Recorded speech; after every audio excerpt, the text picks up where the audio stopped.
उत्तर प्रदेश से अनेक प्रधानमंत्री मिले देश को। पंडित नेहरू पहले प्रधानमंत्री थे।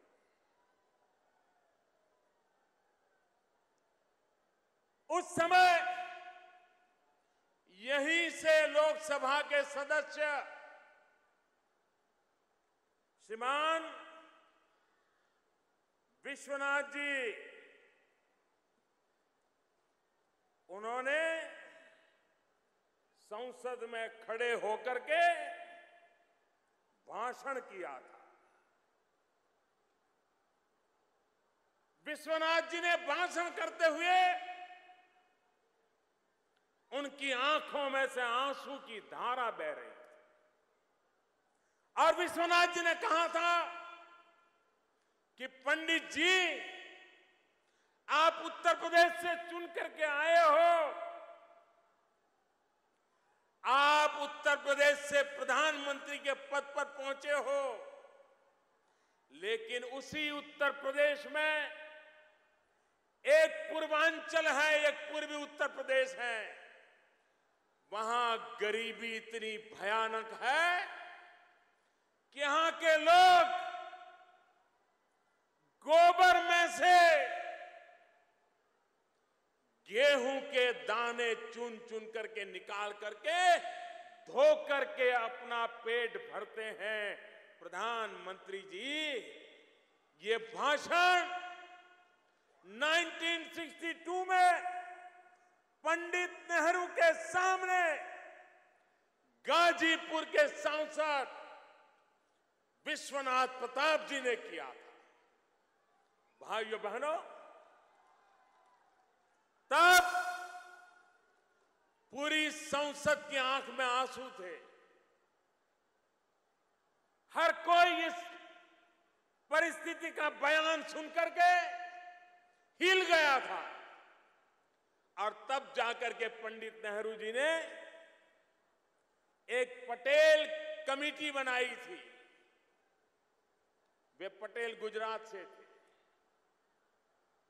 एच.एम. पटेल था, उनकी एक कमेटी बनाई थी।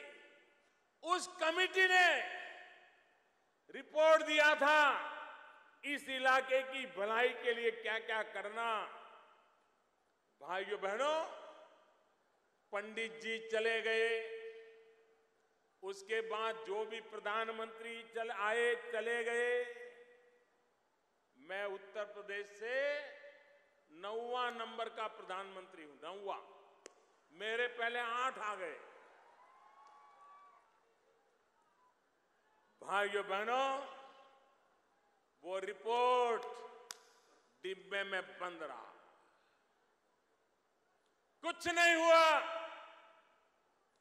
भाइयों बहनों, आज मैंने 14 नवंबर जानबूझ करके चुनी है यहां आने की, क्योंकि पंडित जी के जन्मदिन पर देश को गुमराह करने वाले लोगों को पता चले कि 62 में जो बात हुई थी, 2016 में मेरे आने तक आपने उस पर नजर नहीं की थी।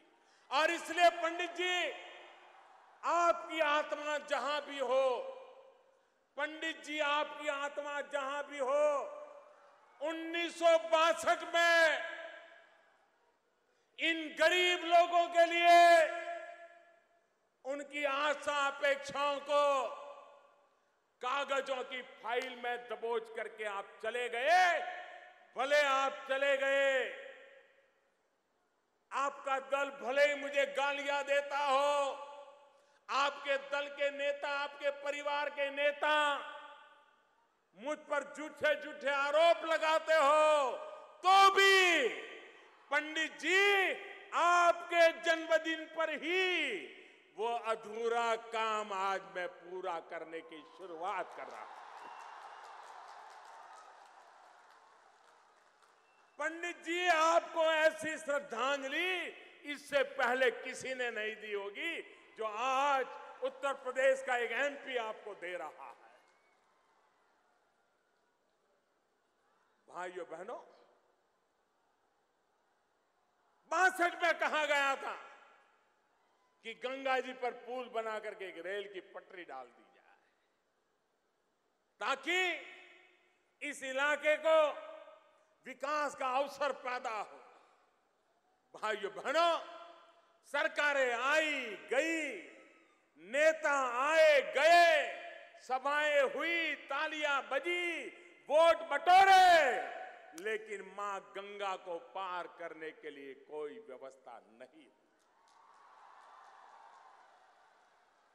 आज मुझे खुशी है और मैं मनोज सिन्हा जी को, सुरेश प्रभु जी को, भारत के रेल विभाग को हृदय से अभिनंदन करता हूं कि आज अभी थोड़ी देर पहले सरकार के कार्यक्रम में मुझे उसका शिलान्यास करने का अवसर मिला है और आपने टीवी पे देखा होगा, काम शुरू हो गया। अभी आपको पर्दे पर दिखाया होगा, काम शुरू हो गया। और भाइयों बहनों, समय सीमा में मैं काम पूरा करके रहूंगा, ये भी मैं आपको बताता हूं।